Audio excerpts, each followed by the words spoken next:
In a world of limited resources and nearly 1 billion people going hungry, we all have a responsibility to tackle food waste. And when growers came to WRAP and asked for guidance on how they could play their part, we responded by publishing new guidance and associated resources in March 2020.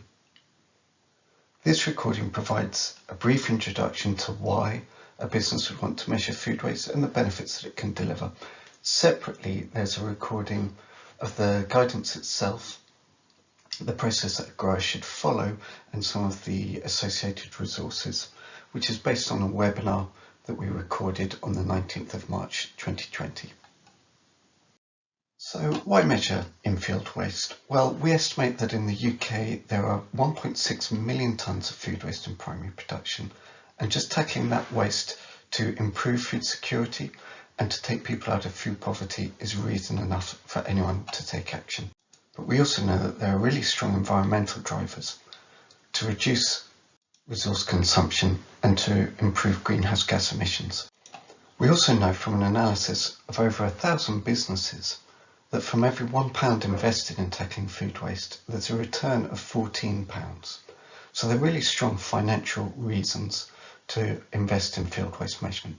The Farm to Fork imperative reflects the idea that food waste should be tackled through a whole chain approach, which is to avoid unintended consequences arising elsewhere if you just focus on a single stage.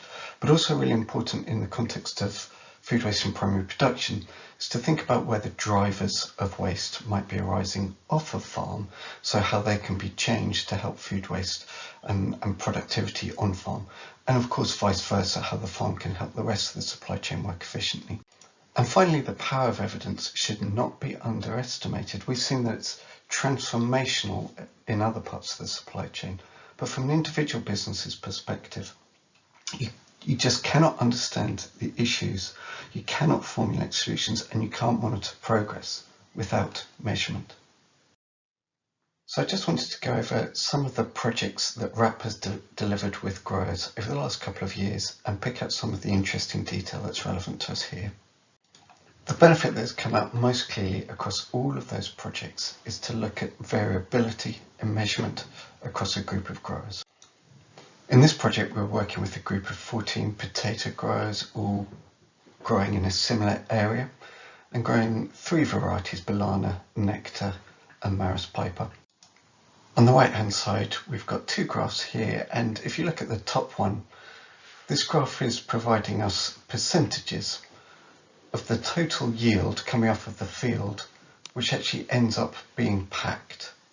So each of the coloured lines represents one of the different varieties, and you can see that for 2 of them the range there is of about 20%. So for example, there, looking at the black line for Banana, the lowest performing crop had a proportion of the yield was just over 60% was packed, and then look at the highest performing, it was more like 85%.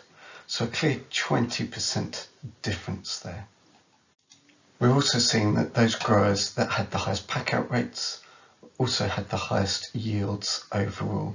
And obviously if you combine those 2 facts together, it translates into really big differences in financial performance. So looking at the income generated, so admittedly not taking account of costs, but if you look at the income generated, the greatest difference here, again, look at Banana, the black line, is for the lowest performing crops, looking at pounds per hectare, was £2,500 per hectare, and the highest performing was over £12,000 per hectare. So a huge difference. And when you present these results back to the group of growers, as we did in this project, presenting this data where the growers know where they sit on these lines, they know how their neighbours are performing, just immediately prompts conversations about what were you doing, what was I doing, what can I do differently next year. So generating benchmark data is the biggest single benefit of undertaking measurement in a consistent way.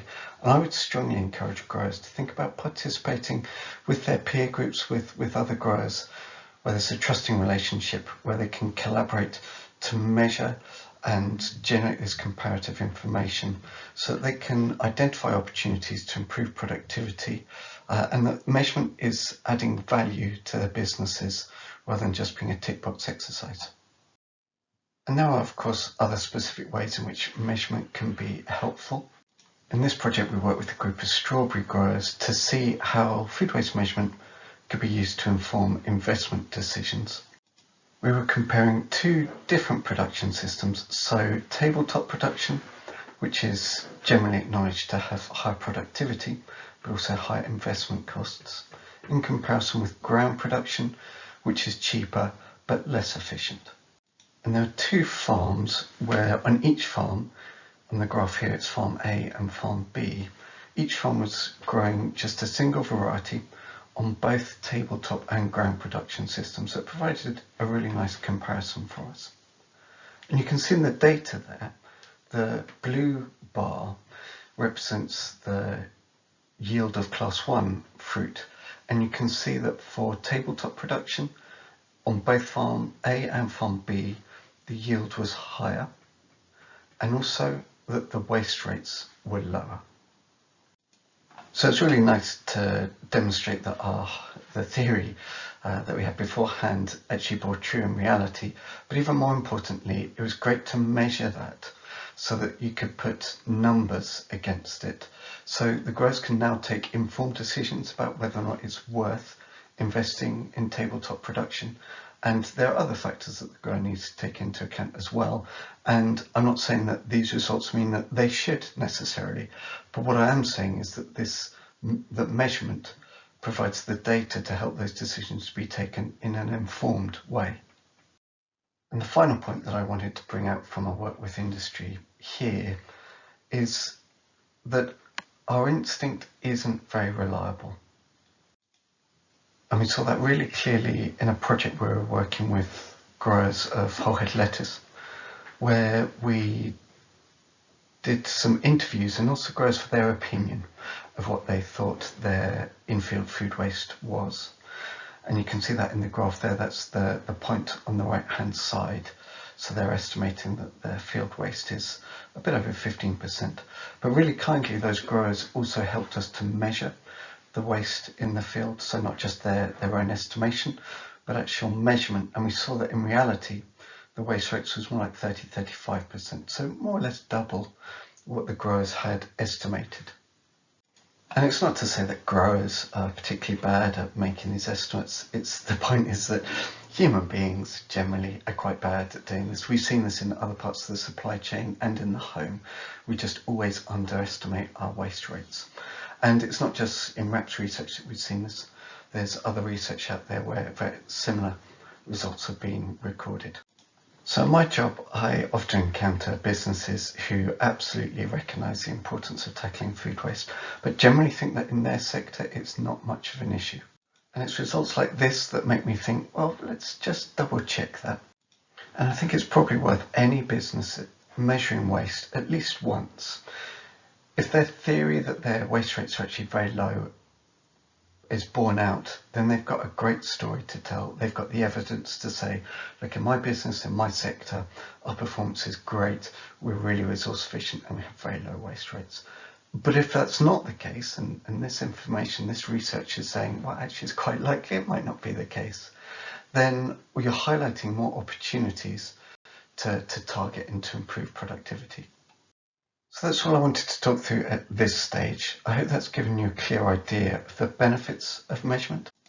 If you'd like to find out more about how to actually undertake the measurements, please check out our separate recording where we look at the guidance in detail, give you a walkthrough of the process of how to undertake the measurements, and also a dummy run of some of the resources that we've got so you can see in practice how this might work for you.